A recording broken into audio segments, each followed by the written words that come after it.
Hey guys, this is Dan with Gears and Gadgets. Thanks for tuning in. I did a video on the Slingshot a while back on the channel. You guys appreciated that content and I decided that I wanted to come out here and take a look at this new 2023 model year. A lot of people are reviewing these either as a car or a motorcycle, and it is neither one of those things. And that's why I titled this video The Truth About the Slingshot, because as I hear people compare these things to either a car or a motorcycle, I start to really feel like it doesn't belong in a direct comparison to either one of those. Some of the negatives actually end up being an overall benefit to the experience of getting this visceral ride in a vehicle that really is like no other. We'll take this video and just kind of head out to the road because that is really where all the good stuff happens. Yesterday we were in the automated manual and today we are in the 5-speed manual. Let's get to it. So this is my first time in an automatic Slingshot. I am absolutely a, save the manuals kind of guy. I think that this vehicle, I'd say, belongs manual. I don't look down on anybody for wanting to utilize an automatic. Here we go with people taking pictures in front of the group of Slingshots with a police escort. Pretty cool. There we have Indian Ducati. Here's more people taking video on their cell phone. Pretty cool. Cell phone. Definitely a head turner. The Slingshot is really meant for people who, not an introvert. These absolutely turn heads. Everybody smiles. It is very well received. You can get into one of these for 20 grand, and then pushing upwards of like 35 in their stock form. And of course, when you start going to, the P&A, parts and accessories, you can go north of that. But in their stock form, you're talking a range of low 20s to mid-ish 30s. In terms of comfort, that's one thing I think people look at is like, well, is it going to be like a super uncomfortable ride? And after I spent a week with one of these recently, and I did some YouTube videos on it, I used it as a daily driver. And that was one of my biggest takeaways, was how good it was in that role. I think looking at it, you would look at it and kind of think it wasn't capable of playing that daily driver role, but it's far more capable. The storage behind me, I could throw a bag with my laptop, all the stuff I need to go from an office to a job site. I could carry whatever I needed to get to where I needed to go. On top of that, it was incredibly fun, far more fun than driving, your car. All right, let's go.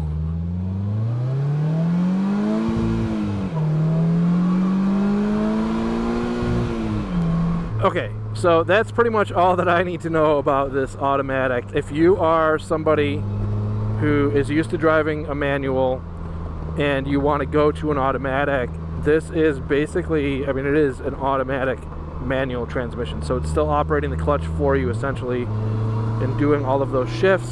The automatic transmission, the fact that it exists is really that's the story, is that you don't have to know how to drive stick to get in a Slingshot. So they make it attainable for anybody to be able to ride in one of these things. So it puts it in reach to people who don't know how to drive stick, and somebody who is very much just into just the promotion of power sports in general. I'm very happy that they did that. I still would buy this in a manual, but again, that is available for those who would never say such a thing. Day 2, we are back here in the good old trusty 5-speed. Now this is also somewhere that I think this thing is very confidence inspiring, is I never lose the front end. It's there we go. There's somebody who bought a very expensive toy that most people can't buy, and you don't want to be listening to a comparison of somebody who spent well over 6 figures on a vehicle when they're comparing it to a $20,000 vehicle. This thing is so fun. These Brembos, I still stand by the fact that I think out of any upgrade, if you're going to spend money, I think the brakes are a very big consideration, if not the number one consideration, when comparing the OEM brakes, which I had on my previous loaner, to these Brembos that are on this machine now. Very much something I would highly recommend. So the other thing to mention about this thing too is that having that third wheel in the back, it picks up any bumps that are in the middle of the road that you don't normally feel. Yeah, so that was a pretty bad spot in the road. It really wasn't bad at all. Second gear. Banging to third. Ah, I love this thing. It's just such a great feeling. Again, just for, you know, race car wannabe is something I would classify myself as. And just the feeling of being able to, you know, do this. 7,000. Oh, I love it. Oh, I love it. I love it. It has plenty of power for the majority. The 203 horsepower this thing is pushing is absolutely adequate. I love getting that tire getting kicked out in the back there. That was a good little fishtail. The thing that I love about Slingshot, it puts power sports, or, you know, the whole genre or category in reach of anybody.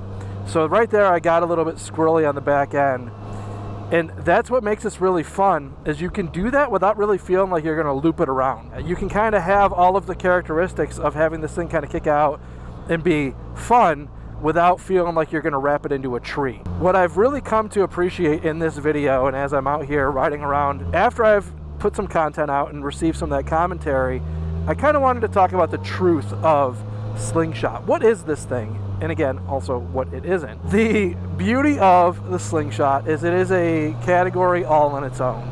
And anytime you start trying to compare it too much to a motorcycle or too much to a car, you start to lose context of the fact that it's not meant to be one of those two things.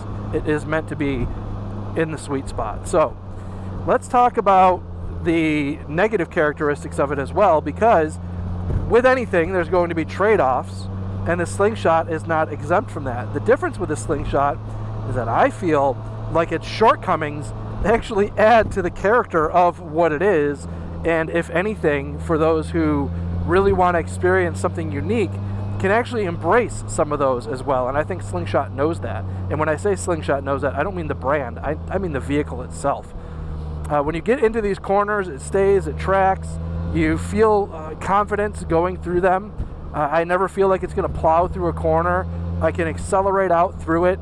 I am not Mario Andretti. I don't, you know, have that level of skill, but this gives me that feeling of having that confidence of being able to, you know, take corners and, you know, with these Brembos, be able to stop quick for this stop sign. So let's talk about motorcycles. First and foremost, I feel like motorcycle people that get into a Slingshot probably have the furthest leap of, you know, I'm not getting off my motorcycle, as if this is meant to replace it, which it's not. But when I see those comments, I would ask those people to think about what it felt like the first time you got on a motorcycle. That feeling, visceral, I always say visceral, that's really what this makes me feel, is that experience of being connected. So think back when you first got on a motorcycle, that feeling of being opened, exposed, out there, and the, you know, the vulnerability of a motorcycle, which is part of the allure. This gives you all of that. You feel as if you're in the environment. It's not a convertible, and we'll talk about that when I'm talking about comparing it to a car. It is far more like a motorcycle in terms of being connected, the smells of the vehicle itself. You're close to the exhaust dump, not in a way where you're breathing in exhaust, but to the point where you can smell the motor. All of the things that you get out of a motorcycle, feeling one with the machine, is very much in tune in here with the Slingshot. Look, if you're riding by yourself on a bike and you're in that environment and that's what you prefer, this may not check that box for you per se, but it's not meant to get you off your bike. Where I do think it is meant to potentially get people off of their bike is when you're talking about riding two up. Now, the people that ride two up, and you're talking, you know, husband, wives kind of scenarios or spouse scenarios, for them to be able to now sit next to each other, carry on conversation where the passenger behind is not screaming at the back of the rider's head, or if you have cardos, being able to communicate, but not being able to just turn your head and say like, hey, hey, take a look at that. Hey, just those, you're together. And I think there is an argument to be made that if you've kind of done the motorcycle thing and you're looking for something new and don't want to give up adventures, this, I could say, would potentially get you off of that bike. Now let's talk about cars. The good old I would rather buy a Miata comment. First thing I will say is it's not meant to be that. What this is not a Miata, and it's intentionally not a Miata. So when you start talking about, oh, you might as well just buy a Miata because it has air conditioning and creature comforts that a car has. Okay, well then should you also buy a sedan because it's a little bigger and a little more comfortable? And then, well, if you're going to do that, you might as well buy an SUV. Like, where do you go with that? You can feel the road more. You can feel what the vehicle is doing more. In terms of this gearbox, this 5-speed, I can hear the whine of the transmission here, which I love. It feels so connected to me. And even just the steering inputs, everything's so tight. Like, in my opinion, if you're going to compare this to anything, I would almost say it needs to be compared to a go-kart for grown-ups that's streetable. And that's really what it feels like, is a fun, bigger go-kart that puts you in a position of feeling like you're kind of ripping around a track. And it is an absolutely incredible experience. So I understand if people are going to jump in this and think they're getting in a Miata, they'll be disappointed. If you're getting off your motorcycle and thinking it's going to be a motorcycle, you'll be disappointed. If you can't appreciate the purposely built in-between that this is, then yeah, you may be looking at, maybe I wanted a Miata, or maybe I wanted a motorcycle. But again, this thing is intentionally built for people to be engaged with what they're driving. So big fan of what this is, and I really wanted to just circle back to the truth of it all. Now, talking about some of the people I've seen on YouTube, and there's a bunch of them who are like esteemed automotive journalists who at times I feel lose touch with the exposure they have to such incredible vehicles, where they start looking at this and they're like, oh, it's a sports car, and being that it's this sports car, it should have like a super snappy dual clutch, kind of similar to a supercar feel. And they start losing sight of the fact that this thing starts at $20,000. So they start kind of judging it. In my opinion, people will start judging it as if it is a thing that it's not, and not intended to be, based on their exposure to those things. And I don't think that's incredibly fair. So I take that with a grain of salt when I see the really, really esteemed automotive journalists trying to pigeonhole this thing into a car, and not only just a car, but a supercar, and start making those comparisons, because honestly, it's just not a fair comparison. It's not what Slingshot's trying to be. This is a vehicle certainly worth checking out, in my humble opinion, and again, truly humble opinion. So with that being said, guys, thank you very much for tuning in. If this is your first time tuning in, please hit that subscribe button down below. Remember, likes go a long way to help support the channel. I will see you guys next time. By the way, this is a great example of a very, very bumpy, very, very bad road. And you feel it all, but it's not uncomfortable.